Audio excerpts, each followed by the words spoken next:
डाली डाली फूलों की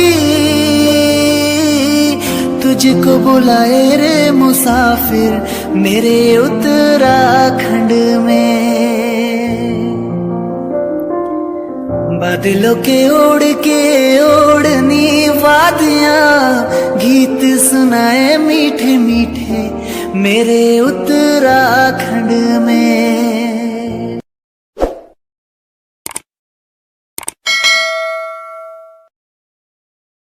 हेलो एवरीवन, कैसे हो आप सब? आई होप आप सभी बहुत अच्छे होंगे।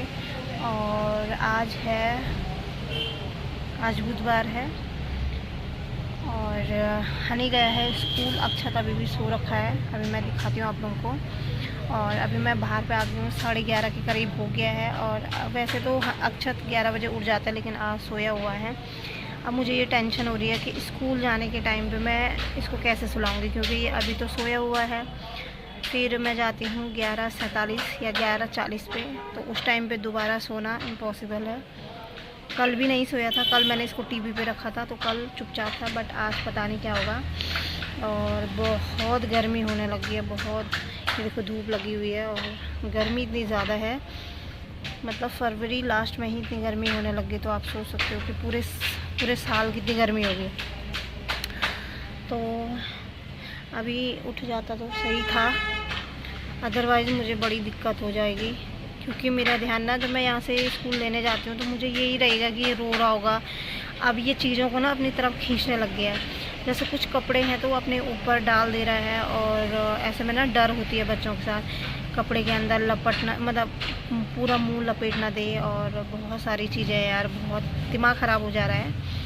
थोड़ा सा और बड़ा रहता तो शायद मैं अपने साथ ले जाती, बट अपने साथ भी कितने दिन ले जाऊंगी, है ना, क्योंकि स्कूल तो डेली का हो गया और डेली बच्चे को इस तरीके से ले जाना अभी तो चलो इजी है, बाद में बहुत टफ होने वाला है। तो परसों से अब हनी के पेपर भी हैं, फ्राइडे से। देखते हैं कैसे क्या होगा। 11:30 ऑलमोस्ट हो चुका है और अभी तक अच्छी ये सोया है।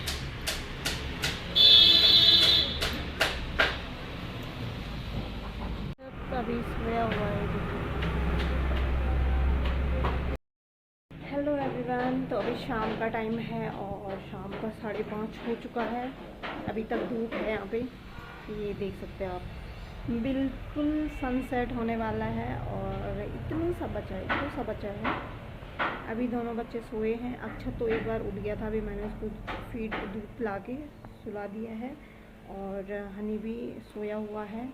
तो मेरी नींद खुल गई थी, मैंने इनको फ़ोन किया कि कब तक आएंगे। जैसे शाम हो रही वैसे ही मुझे ना बहुत अजीब सा हो रहा है, क्योंकि टर्की में और सीरिया और टर्की में भूकंप जिस हिसाब से आ रहा है, तो भूकंप को देखते हुए मुझे बहुत डर लग रहा है, क्योंकि पता नहीं फेक न्यूज़ है या फिर रियल न्यूज़ है, मुझे नहीं पता। तो फेसबुक में जगह जगह मतलब वही चीज़ें चल रही हैं कि अब इंडिया में भी आएगा, पता नहीं कब। मुझे बहुत ज़्यादा डर लग रहा है इस चीज़ से। डर इस बात का नहीं कि कुछ हो जाएगा, डर इस बात का कि भूकंप आएगा, मैं अपने दोनों बच्चों को लेके कैसे भागूंगी। और अगर हनी के पापा मतलब रहिए साथ में, तो ऐसा है कि एक बच्चा आप लेके जाओ, एक बच्चा मैं लेके जाऊंगी बाहर। और बट अकेली रहूँगी तो थोड़ा सा डर लगता है। मैं दिखा देती हूँ एक बार दोनों बच्चों को।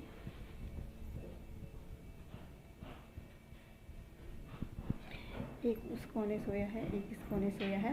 तो मैं सोची हूँ थोड़ी देर मैं बाहर पे घूमती हूँ, और क्योंकि नींद भी नहीं आ रही, टीवी देखने का भी मन नहीं है, तो सोची हूँ थोड़ा सा बाहर घूमती हूँ। एक बार आपको बाहर का व्यू दिखाती हूँ कैसा लग रहा है अभी। और इसके पापा को मैंने फ़ोन किया था, इसके पापा ने कहा आज अभी काम है तो थोड़ा टाइम लगेगा घर आने में, बट देखते हैं 6 बजे फिर से फ़ोन करूँगी।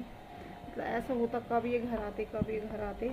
और यहाँ से तो बहुत ज़्यादा हो रहा है यार। पहले जब अगस्त में थे तो ऐसा था कि वहाँ पे 10 मिनट का रास्ता था, बट यहाँ आधा घंटा आने में आधा घंटा, जाने में आधा घंटा, तो 1 घंटा करीब ऐसे निकल जाता है। और इधर पे शादी हो रही, मैं दिखाती हूँ आपको बेहतर दिख रहा है आपको। सामने पे देखो ये लगा हुआ है यहाँ पे। तो यहाँ पे इस लॉज में हो रही है शादी, और यहाँ पे एक लॉज और बन रहा है नीचे की तरफ, दिखाई नहीं दे रहा होगा धूप की वजह से। तो यहाँ पे लगा पड़ा है काम।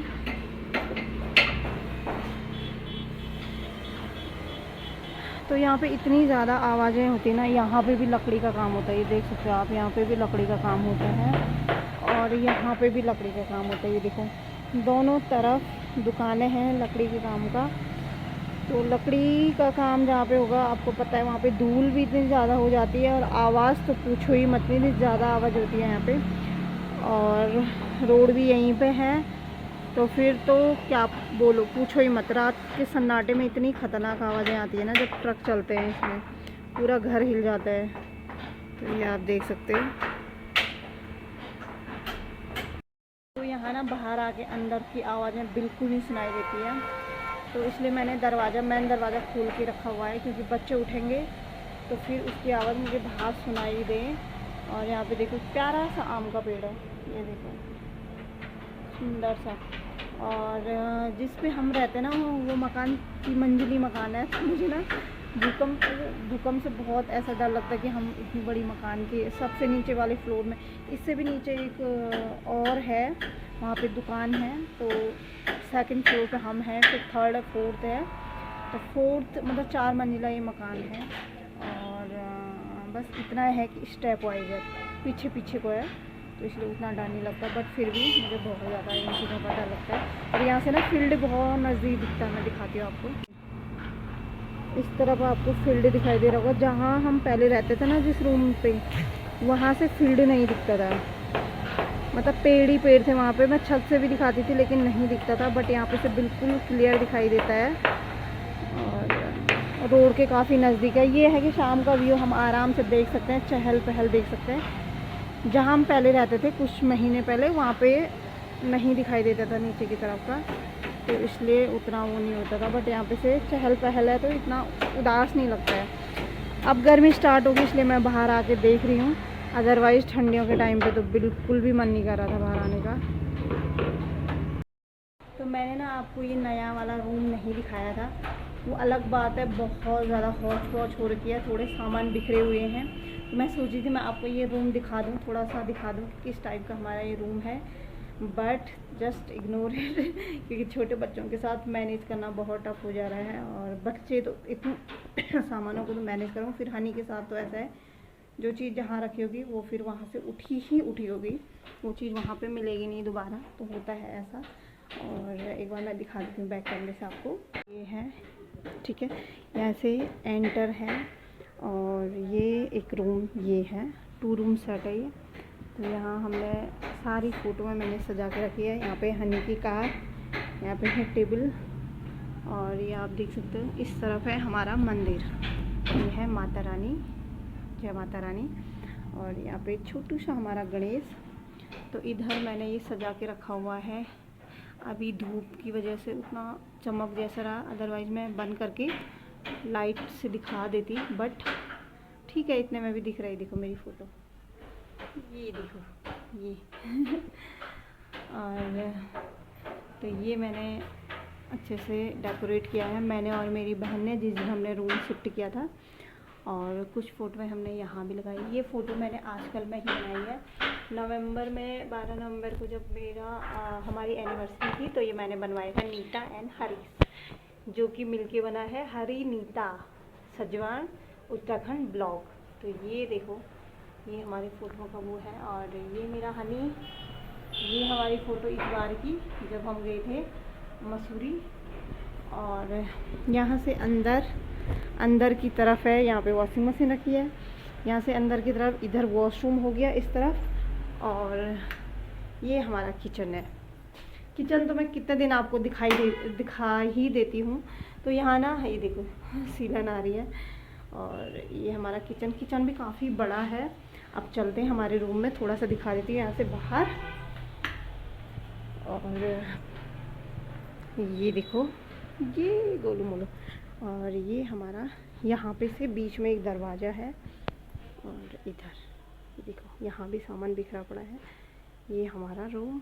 तो ये अलमारी इसी पे बनी हुई थी, काफ़ी अच्छा हमको सामान रखने के लिए, स्टोरेज रखने के लिए हो गया है। और वो टीवी लगी हुई है। यहाँ से भी एक डोर है, जब मेहमान आते हैं तो हम इस वाले डोर को बंद कर देते हैं, मतलब दिन के टाइम पे, और हम यहाँ से बाहर अंदर जाने का हो जाता है। तो काफ़ी अच्छा है। हमने ये अलग सा रूम इसलिए अपना किया ताकि कोई मेहमान आए तो वॉशरूम जाना इधर, किचन जाना इधर, तो उस वजह से डिस्टर्बेंस हो जाता बच्चों के साथ, तो इसलिए हमने वो सेपरेट रूम अपना किया। तो ये था हमारा छोटा सा रूम का वो। और इस बार गर्मी इतनी ज़्यादा होने लगी है। ठंड तो मानो, मुझे सच बताऊं तो मुझे इस बार ठंड का पता ही नहीं चला कि ठंड हुई भी कि नहीं, क्योंकि 2-4 महीने तो ऐसे निकल गए हमारे, इधर उधर, तबीयत खराब हुई, कभी देहरादून, कभी गोपेश्वर, कभी कहीं। तो बहुत ही ज़्यादा स्ट्रगल पीरियड हमारा ये रहा है अगस्त से लेकर जनवरी तक का। बट टचवुड उसके बाद सब ठीक है। और वो अलग बात है, हनी की भी बीच में तबीयत ख़राब हो रही है, तो उस वजह से थोड़ा सा चल रहा है, होता रहता है ना। हर चीज़ों को थोड़ा क्या करना हो, क्या कहते हैं, लेना सीखना पड़ेगा।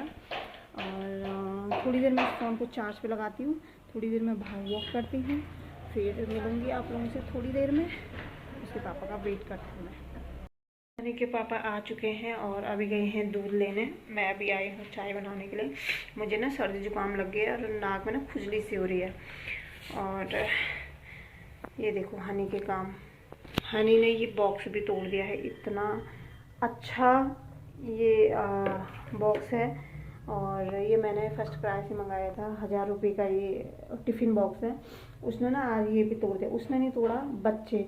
मुझे तो ये बात समझ नहीं आ रही है कि इनकी स्कूल में वो टीचर लोग कर क्या रहे हैं। टीचर हैं और इतने सारे लोग हैं बच्चों के साथ, पता नहीं क्या। मुझे तो ना दिमाग ख़राब हो गया आज। पर डे पेंसिल गायब हो रही है। पेंसिल तो छोड़ो, कोई बात नहीं, बच्चे हैं ले लेते हैं, चलो चलता है। टिफ़िन फोड़े तो भाई टीचर लोग, तुम लोग तो लंच के टाइम पे 2-2 3-3 रहते हैं वहाँ पे, तो तुम लोग देख क्या रहे हो। ठीक है, टिफ़िन फोड़ दिया है। पानी का डब्बा 2 या 3 बोतलें ना इसने फोड़ दिया है। हो सकता है इसने भी फेंके को, चलो छोड़ो। बट उसका ना खाना तक गिरा दे रहे हैं। एक तो ये ऐसा है, घर का थोड़ा सा, घर में हमारे साथ गिज बिज बहुत करता है, लेकिन बाहर का इतना सीधा है ना, किसी के बच्चों को हर्ट नहीं कर सकता, ये किसी की चीज़ नहीं निकालता है। जैसे मैं कभी बोल भी देती हूँ इसको कि जब तेरी पेंसिल कोई निकालता है, तुझे कहीं दिखती है अपनी पेंसिल तो सीधे निकाल दिया कर। तो बोलता मम्मी तू मुझे चोरी करने के लिए कह रही हो। तो मैं कहती हूँ नहीं, जब तेरी पेंसिल दिखेगी तो वो निकाल दिया कर। और आज तो हद ही होगी, कह रहा कि ग्रेप्स मैंने इसको दिए थे, तो शायद पेरेंट्स देते नहीं देते अपने बच्चों को, मुझे नहीं पता। मैं इसको हर दिन रोटी के साथ फ्रूट्स इंक्लूड करती हूँ, चाहे वो कोई भी हो। और कह रहा कि मम्मी मैं ग्रेप्स खा रहा था, एक बच्चे ने मेरे मुंह में हाथ डाल के निकाला था और उसने पूरी वॉमिटिंग कर दी।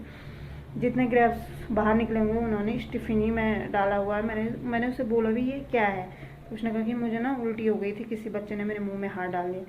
तो भाई टीचर लोग कर क्या रहे हैं, मैं इतनी ज़्यादा परेशान होगी। इसके पापा को बोलती भी हूँ कि सुबह के टाइम पे तुम जाते हो तो बोला करो, क्योंकि मैं जाती हूँ जल्दबाजी में और मैं इतनी स्पीड से उसको लेने जाती हूँ, फिर लेके आ जाती हूँ, क्योंकि यहाँ पे मेरा छोटा बच्चा भी है। अदरवाइज़ मैं बहुत अच्छे से क्लास लगा देती हूँ उनकी। पहले मैंने बोला था, जब अक्षत नहीं हुआ था उस टाइम पे मैंने बहुत अच्छे से उनको बोला था कि भाई कुछ बच्चे शाई टाइप के होते हैं, कुछ बहुत सीधे होते हैं, तो उनका ध्यान रखना आपका काम है। और क्लास में डिफरेंट टाइप के बच्चे होते हैं, है ना। तो थोड़ा सा आप लोगों को, जो बच्चे थोड़ा शांत स्वभाव के, उनको आप अपने सामने बैठाइए, पीछे मत बैठाइए। बट नहीं, कौन सुनेगा। वो कह रहे कि जो बच्चा पहले आएगा वो आगे बैठेगा, हमारे लिए सारे बच्चे इक्वल है। अरे सारे बच्चे इक्वल मानिए, लेकिन किस तरीके से बच्चों को मैनेज करना है, किस तरीके क्लास को मैनेज करना, वो चीज़ तो आपको एटलीस्ट होना चाहिए। और इतना तो आपको होना ही चाहिए, जो बच्चा शांत है, जो किसी से लड़ता भिड़ता नहीं है, उसको बच्चे ज़्यादा परेशान करते हैं, तो उनको आप अपने सामने बैठाइए ताकि कोई उनको परेशान ना करे। इतना तो समझ सभी के अंदर है। बट अब बहुत ज़्यादा हो गया। मैंने इसके पापा को कहा कल आप सीधे बोलिए उनसे, अदरवाइज़ ऐसे में बच्चा कह रहा कि मम्मी मुझे ये चीज़ें खाने के लिए दो ही मत स्कूल के लिए।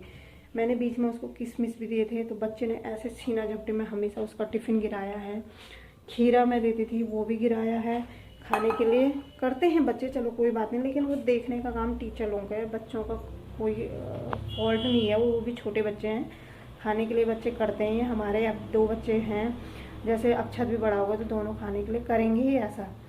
बट ये चीज़ देखना हमारा काम है, टीचरों का काम है। स्कूल में है तो वो टीचरों का काम है, घर में है तो माँ बाप का काम है। और ऐसे करके उसका टिफ़िन बहुत दिन नीचे गिरा है, खाना उसका गिरा है, वो भूखा रहा है और ये चीज़ें हुई है। मैं बहुत मतलब सोच रही हूँ कि पता नहीं क्या है, जितने ज़्यादा अच्छे स्कूल हैं उतनी ज़्यादा व्यवस्थाएं बहुत ही ख़राब है।